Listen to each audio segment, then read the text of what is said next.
Hello and welcome to BYJU'S Exam Prep. Welcome to the Daily Hindu Analysis. Before we begin, we have an important announcement. This weekend, we have a series of workshops scheduled at our offline centers in Delhi as well as in Lucknow and Chennai. The details for the same has been provided in the description box below.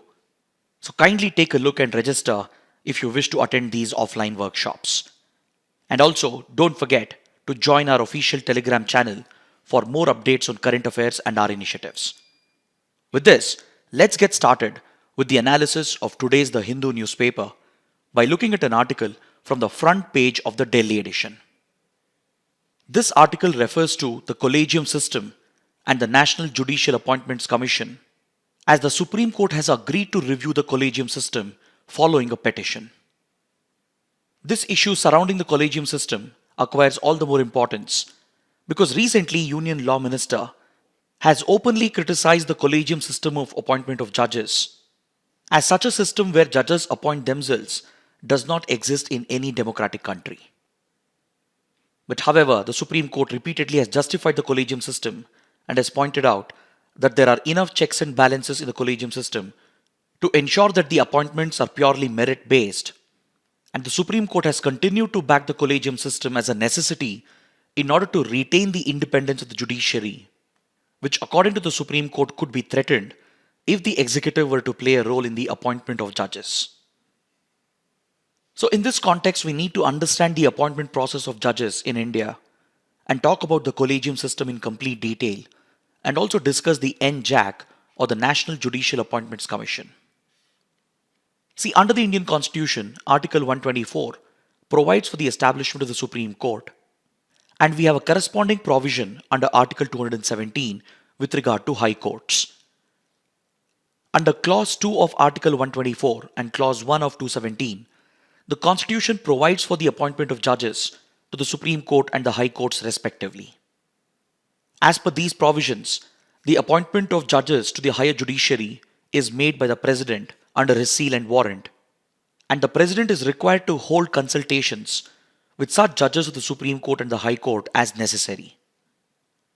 So this essentially means that the President has to consult with the Chief Justice of India and also the senior judges of the Supreme Court while appointing judges to the Supreme Court. Similarly, the President will have to consult the Chief Justice of India, the Chief Justice of the concerned High Court, and other such senior judges as necessary while appointing judges to the High Court and while transferring judges at the level of High Courts. But apart from this, the Constitution does not lay down the exact process or procedure for making these appointments, and this has always led to a conflict between the executive and the judiciary over the true meaning of the word consultation. While the executive has interpreted this as a joint consultation between the government and the higher judiciary while appointing judges, the Supreme Court has given this the meaning of concurrence, which essentially makes the President and the Union Executive to concur with the decisions of the court, or essentially the collegium system of the court, while appointing and transferring judges. See, the collegium system of appointment of judges has evolved through various rulings of the Supreme Court that were delivered between 1980s and 1990s through a series of cases which are popularly referred to as the judges' cases. Prior to the establishment of the collegium system, the executive did retain a hold over the appointment of judges, especially until 1973. And as per the constitutional mandate, the President, who is bound by the aid and advice of the Council of Ministers, would consult with the required judges, including the Chief Justice of India, and would even consult with other senior judges of the court as deemed necessary by the President, and would then provide for appointment of judges based on seniority. Until 1973, the accepted convention was that the senior-most judge of the Supreme Court was to be appointed as the Chief Justice of India, while a similar practice was followed at the level of high courts as well. So this essentially gave the executive a higher degree of control over the appointment and transfer of judges, at least until 1973. In 1973, Justice A.N. Ray was appointed as the Chief Justice of India, which was in violation of this established convention, because Justice A.N. Ray had superseded 3 other senior judges of the Supreme Court, thus beginning the clash between the executive and the judiciary. The same would repeat in 1977 as well, when the government superseded other senior judges and appointed a new Chief Justice of India. Following this, in 1982, the Supreme Court delivered a landmark verdict in the first judge's case, that is in the S.P. Gupta case, in which the Supreme Court was asked whether the word consultation used under Article 124 meant concurrence with the court. The Supreme Court had taken a stand against it, and it had overruled by stating that the Constitution does not mean concurrence while it uses the word consultation. So essentially, the President was not bound to make a decision based on the consultation with the Supreme Court and the senior judges. Another important point which came out of the case was that the Supreme Court ruled that a High Court judge can be transferred to other states as well against their will. Then in the second judge's case of 1993, based on a petition filed by the Supreme Court Advocates on Record Association, the Supreme Court overruled its earlier verdict delivered in the first judge's case and changed the interpretation of the word consultation and stated that the word consultation under Article 124 means concurrence, thus making it binding on the President to consult with the Chief Justice of India and the senior judges, which essentially gave birth to the Collegium system. Then in 1998, in the third judge's case, the Supreme Court gave more clarity on the composition of the Collegium system by stating that the Collegium does not just include the Chief Justice of India, but this consultation that the President was bound to have would include a Collegium headed by the Chief Justice of India, which would also comprise 4 senior-most judges of the Supreme Court. So this ruling essentially established the structure and the authority of the Collegium, and this small body within the judiciary would recommend the appointment of judges and their transfer to the President, and by interpreting the meaning of consultation as concurrence, it essentially bound the President to appoint and transfer the judges as recommended by the Collegium. So since then, the Collegium system has provided for the appointment of judges to the Supreme Court and also for the appointment and transfer of judges to the High Courts. As you saw, this system is not rooted in the Constitution, as the Constitution does not provide for it explicitly, and neither is it backed by a law passed by the Parliament. This system has evolved through a series of judgments passed by the Supreme Court in the 3 judges' cases, and it essentially limited the role of the government in appointing and transferring judges, while reserving these powers to the judiciary itself, which would be exercised by the Collegium headed by the Chief Justice of India. So the Supreme Court Collegium is essentially a 5-member body headed by the Chief Justice of India and also includes 4 senior-most judges of the Supreme Court. Similarly, at the High Court, the Collegium is led by the Chief Justice of that respective High Court, along with the 2 senior-most judges of that High Court. So their recommendations essentially become binding on the President and limits the role of the executive in the appointment and transfer of judges. The role of the government in appointing and transferring judges comes into picture only after the names have been decided by the Collegium. And in the case of appointments to Supreme Court, the Supreme Court Collegium recommends the names to the President through the Union Law Ministry. And with regard to High Court, the names recommended by the High Court Collegium reaches the government only after it has been approved by the Supreme Court Collegium headed by the Chief Justice of India. So this essentially limited the role of the government to a mere formality, where the government would appoint the names as recommended by the Collegium, along with conducting a background check through the Intelligence Bureau, especially when advocates were being elevated as a judge to a High Court or a Supreme Court. Even though the government has the powers to raise objections against the recommended names and seek further clarification from the Collegium, the government's powers are still limited, because if the Collegium reiterates the same name again, then the government would be bound to appoint them as the judges, thus establishing the supremacy of the Collegium and the judiciary in the appointment process. So this has always led to a standoff between the government and the judiciary, and whenever the government is not comfortable with the names of judges that have been recommended by the Collegium, it ends up delaying the appointment as a tactic to express its displeasure against the names that have been recommended. This delay in appointment of judges by the government has often invited the wrath of the Supreme Court, as the Supreme Court has repeatedly criticized the delays on the part of the government in completing the appointment process. So the core of this conflict between the government and the judiciary lies in the doctrine of separation of powers. In our constitutional democracy, the three organs, that is the executive, the legislature, and the judiciary, have been vested with their own jurisdiction, and while one is prohibited from excessively interfering in the domain of the other, it is also equally important for each organ to retain its independence and autonomy in order to ensure the strength of the Indian democracy. So here the argument of the executive and even the legislature is that the judiciary cannot be an all-powerful organ where it decides upon itself regarding the appointments and transfers of judges,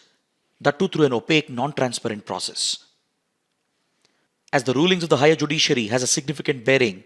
on the functions and powers of the legislature and the executive, they seek to have a say in the appointment process. But the judiciary, on the other hand, justifies the collegium system and its opaqueness by pointing out that it is essential to maintain the independence and autonomy of the judiciary in order to prevent any unnecessary interference from the other two organs so that the judiciary can fulfill its constitutional mandate. But this tug-of-war between the judiciary and the executive has continued over the years, and in 2014, the government and the parliament took a landmark step by enacting the 99th Constitutional Amendment Act, through which they tried to replace the collegium system with NJAC, or the National Judicial Appointment Commission. This amendment introduced Articles 124A, B and C in order to provide constitutional validity to this new body which would appoint judges. And while Article 124A and B dealt with NJAC, its members and the duties, Article 124C empowered the Parliament to make such laws necessary in the future to regulate the process of appointing judges. This constitutional body which was created would be comprised of the Chief Justice of India as the chairperson, along with two senior-most judges of the Supreme Court and the Union Law Minister, and two eminent legal personalities chosen by a selection committee that includes the Chief Justice of India, the Prime Minister, and the Leader of the Opposition. The composition of NJAC was designed in such a way that it would provide a role not just for the judiciary in the appointment process, but also to the executive, thus striking a balance between two key organs of the state. But within few weeks of establishing NJAC through the 99th Amendment, the Supreme Court retaliated in 2015 by declaring it as unconstitutional and void, as the NJAC goes against the rulings of the Supreme Court delivered in the judge's case. And the Supreme Court argued that this was against the basic structure of the Constitution and restored the collegium system, while striking down these provisions that were added through the 99th Amendment. So with this, the collegium system was brought back, and ever since the conflict between the executive and the judiciary has continued, where the government has tried to hold back appointments by delaying the appointments, and the judiciary has criticized the government for this. The government, on the other hand, has blamed the judiciary for the opaqueness of the collegium system and has been pushing for reforms. So in this context, a petition has been filed to the Supreme Court asking for a thorough review of the collegium system, including a request to revive the NJAC, and the Supreme Court has accepted the petition and has agreed to review the collegium system. Now let's look at page number 10, where the Hindu carries an important infographic that explains the links between climate change and extreme weather events. Recently, a detailed study has been brought out by the Center for Science and Environment, which establishes that extreme weather has become the normal, which has been triggered by climate change and global warming that has been caused by anthropogenic activities. According to the study, India has recorded extreme weather for 241 days out of the last 273 days between January to September. This extreme weather basically refers to extreme temperatures, erratic fluctuations in rainfall, which in turn increases the frequency and magnitude of natural disasters, such as high-intensity cyclones and storms, devastating floods, heat waves and cold wave conditions, forest fires, droughts, and even landslides. The month-wise data of temperature and rainfall pattern for this year in India shows erratic fluctuations in different parts of the country thus clearly highlighting the risk posed by climate change and global warming as a result of increasing frequency and magnitude of these extreme weather events. This chart here clearly points to the surge in these extreme weather events, and you can see that during the winter season, several states and union territories in the country experienced adverse cold wave conditions, while during the summer season, heat wave conditions were recorded across multiple places in the country, which even triggered droughts and forest fires. Then coming to the monsoon season, you can see the erratic changes that have happened in rainfall across states and union territories, which has triggered disasters such as floods, landslides, etc. So in this context, it becomes important to have a basic understanding of these disasters and which parts of India are the most affected. For example, if you look at lightning and storms, lightning is defined as an electrical discharge caused by the imbalance between storm clouds, which discharges a high amount of voltage that could strike the ground or habited areas, that could not just injure people and destroy property, it could also result in the death of people. According to data provided by the National Disaster Management Authority, lightning-related disasters, including loss of life, destruction of property and infrastructure, and as well as injuries, have gone up significantly over the years due to erratic weather patterns, and especially parts of West Bengal, Odisha and Bihar, and few parts of Assam and Northeast India happen to be the most affected. Even the entire stretch of the Himalayas and the Gangetic Brahmaputra Valley, and the Western Ghats, stretching across Kerala, Tamil Nadu, Karnataka, Goa and Maharashtra, and western parts of India extending across Gujarat and Maharashtra, have witnessed frequent lightning incidents that have turned into major disasters. The changes caused by climate change and global warming to water cycle and to natural biogeochemical cycles such as carbon cycle has introduced direct changes to wind and oceanic currents that is leading to more severe storms including dust storms and thunderstorms. And we are parallelly seeing a sudden increase in heavy rainfall, which in turn triggers floods and landslides across different parts of India,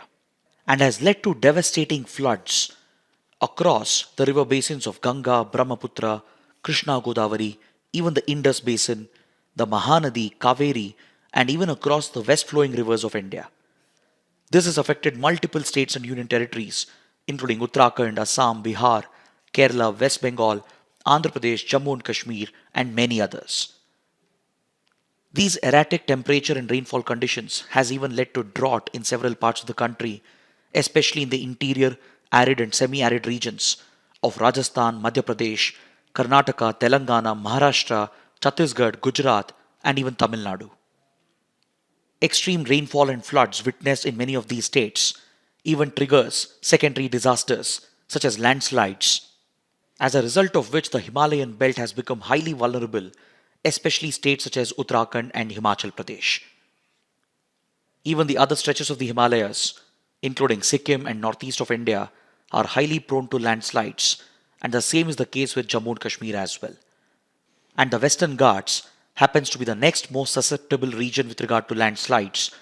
which are frequently leading to major disasters in these regions.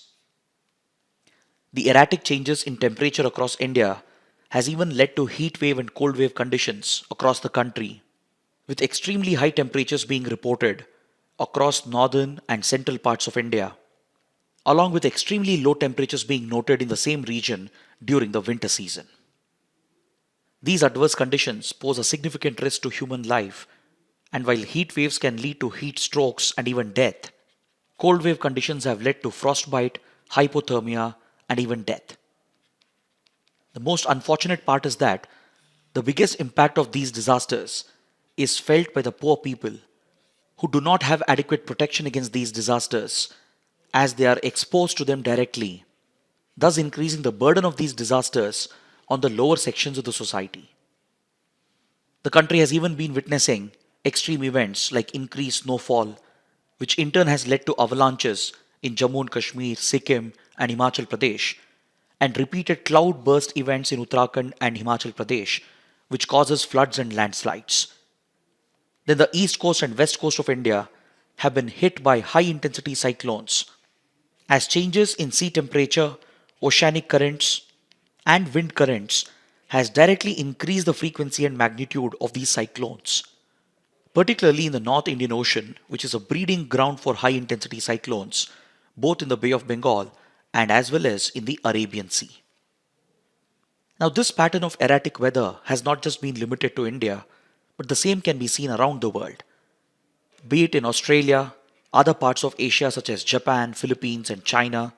or in Africa and Latin America, or even in developed regions such as Europe, US, and others. There has been a significant increase of these extreme weather events, and all available evidence points towards climate change and global warming as the prime reason for driving up the frequency and magnitude of these extreme weather events. But unfortunately, the disproportionate impact of this is felt by developing nations, underdeveloped countries, and small countries, and by the poor, vulnerable communities around the world, as they end up paying the price for the consumption patterns and lifestyle of developed countries and the elites. Next, we have an article on page number 6, according to which the Sri Lankan Navy has arrested 14 Indian fishermen from Tamil Nadu who had crossed over the international maritime boundary line, and they were seen to be poaching in Sri Lanka's territorial waters. This development brings up the fishermen issue between India and Sri Lanka, which has often affected our bilateral relations. See, these maps here clearly depict the India-Sri Lanka maritime boundary line, which was settled and worked out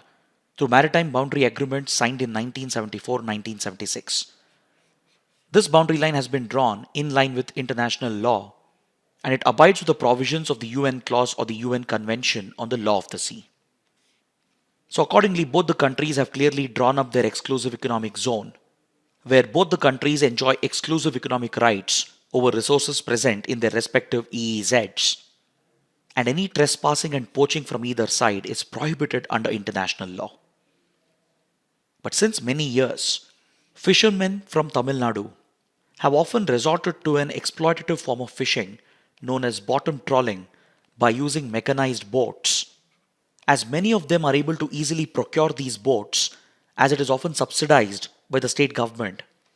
And this practice of exploitative fishing results in the exhaustion of fishing resources, as bottom trawling is not sustainable and environment friendly. Bottom trawling using mechanized boats brings up a very huge cash and big profits for the fishermen, but however ends up depleting the fishing resources as it doesn't give enough time for nature to replenish the fishing resources. So as Tamil Nadu fishermen have exhausted the fishing resources on the Indian side, where the resources present in our EEZ belongs to our country, the fishermen started crossing over the international maritime boundary line that passes through the strategic Park Bay and Gulf of Mannar region. The fishermen of this region, both in Tamil Nadu and the Jaffna Peninsula of Sri Lanka, have often seen these waters as a shared resource. But after India settled the maritime boundary line in 1970s and gave Kachativu Island to Sri Lanka in the interest of friendly relations, it has often led to a conflict between Sri Lankan fishermen and Tamil Nadu fishermen. So as Tamil Nadu fishermen started crossing over the maritime boundary line and started poaching in Sri Lankan waters, which is against international law, it led to direct clashes between fishermen on both the sides, and quite often the Sri Lankan Navy and Coast Guard has retaliated by arresting the fishermen or by sometimes injuring them and even few times killing them. Any such incident involving the Indian fishermen, where they are apprehended or shot or injured, quickly escalates into a big political issue in Tamil Nadu, which has very deep ramifications for India-Sri Lanka relations itself. Even though both the countries have tried to resolve the issue through talks and negotiations, it has failed to yield any result. And even though they had constituted a joint working group back in 2004 to suggest recommendations to resolve the issue, both the sides have been unable to move forward and settle this dispute as a result of the political and diplomatic complications involved in this issue. Even though these incidents have gone down in the last few years, especially after the civil war ended in Sri Lanka in 2009, even now, every now and then, Indian fishermen tend to cross over and poach in Sri Lankan waters, and has often led to clashes between Tamil Nadu fishermen and Sri Lankan fishermen. And there have been few incidents in the recent past where the Sri Lankan Navy and Coast Guard have either arrested the Indian fishermen and thrown them in jails, including few incidents where they have opened fire which has led to the death of Indian fishermen as well. So as these incidents continue to happen and harm India-Sri Lanka relations, it is high time for both the countries to sit and resolve the issue, not just in the interest of protecting their bilateral ties, but also in the interest of the fishermen, in order to protect their livelihoods and economic rights. Next, we have an important column on page number 8 that deals with the topic of electoral bonds. According to the writer,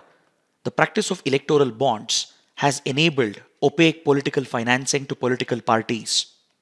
And the writer argues that this poses a grave threat to Indian democracy and free and fair conduct of elections. See, electoral bonds were introduced in 2018 by the Government of India as an instrument through which any individual or organization can donate money to political parties in order to fund their electoral and organizational expenses. These bonds are available at designated banks in few pre-designated denominations, and any donor can purchase these bonds either via check payments or digital payments and then provide these bonds to the respective parties that they are inclined towards.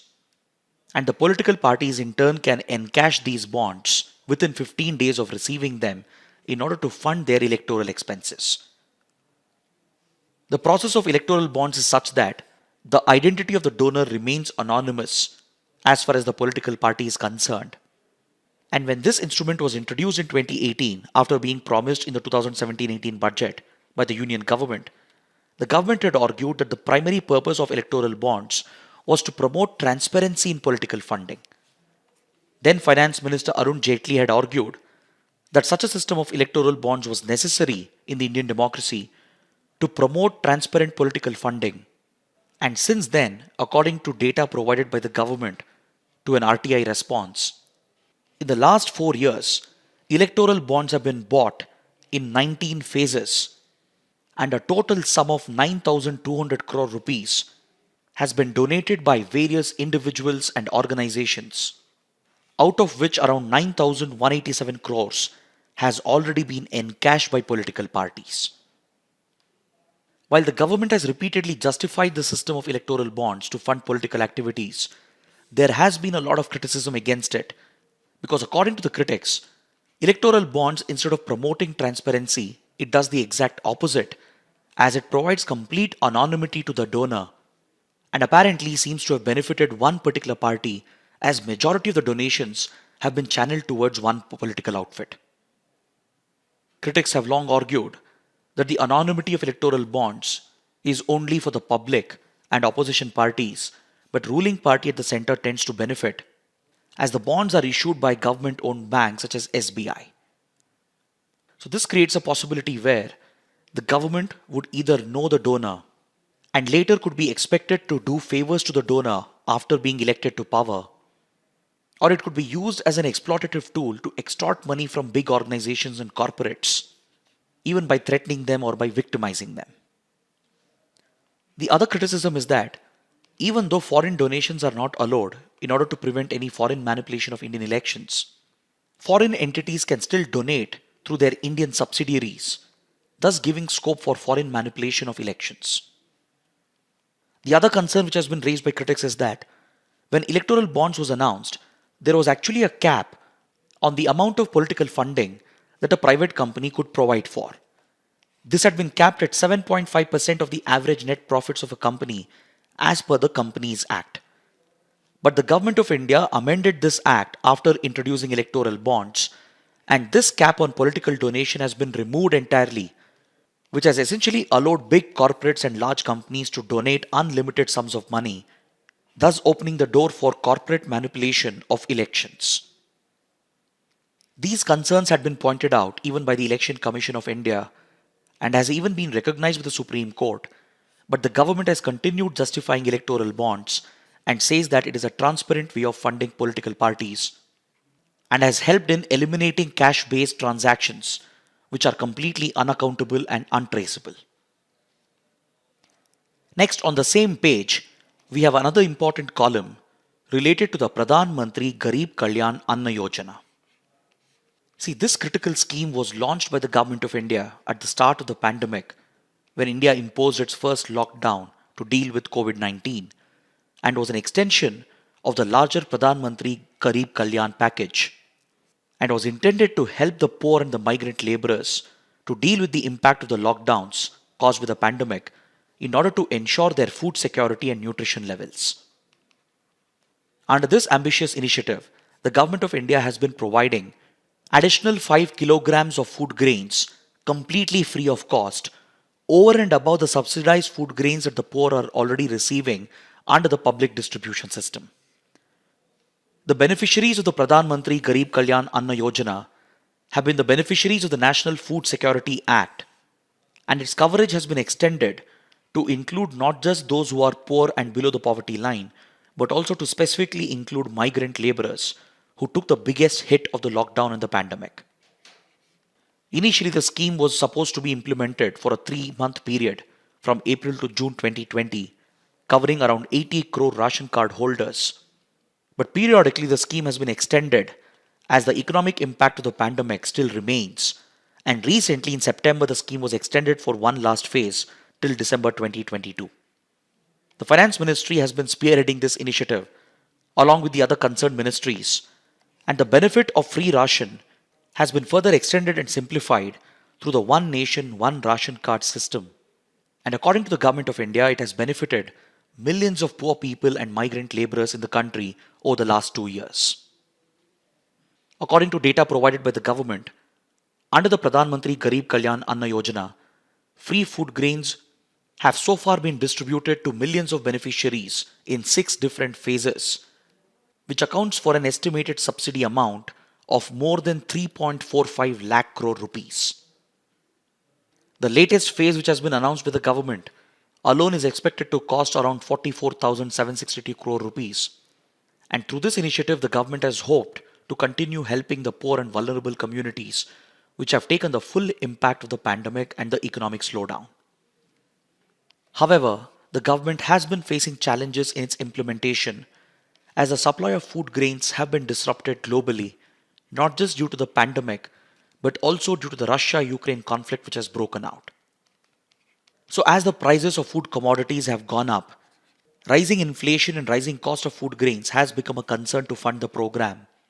And this is definitely increasing the subsidy burden on the government, which could further widen the fiscal deficit beyond tolerable levels, which could risk the fiscal deficit target of the government.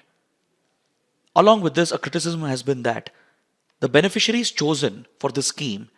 are the beneficiaries under the National Food Security Act, the data for which is based on the census of 2011,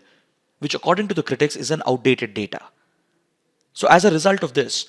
a number of food insecure people have been left out of the coverage of the scheme, and this happens to be one of the drawbacks in the implementation of the scheme. So it's in this context that the writer of the column is arguing for a thorough study to be conducted on the impact of the scheme,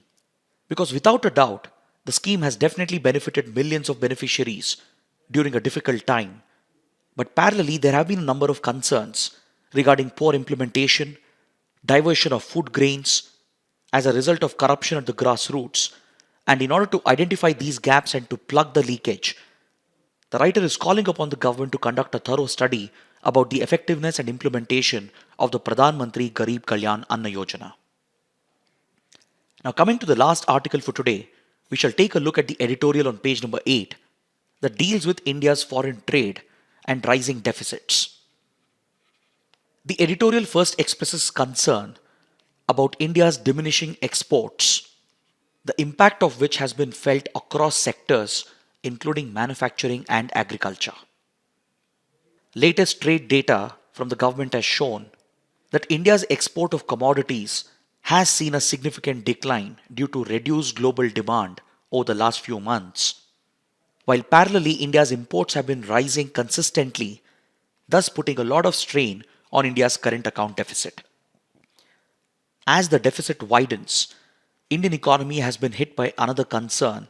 of large-scale capital outflow due to fears of a global recession, as high levels of inflation, especially in developed markets, has led to increase in interest rates, particularly in the US,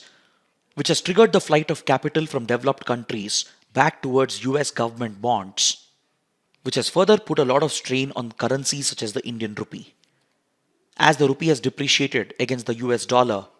this has further strained Indian exports and has contributed to widening current account deficit, while parallelly the fiscal deficit of the government has also been jumping on the account of increased expenses. So the looming threat of a twin deficit which could become unsustainable, accompanied with depleting exports and rising imports, pose a serious macroeconomic challenge for the Indian economy, and hence the editorial is calling upon the government and even the central bank for a complete policy reboot, which could provide a much needed boost for domestic production, along with picking up Indian exports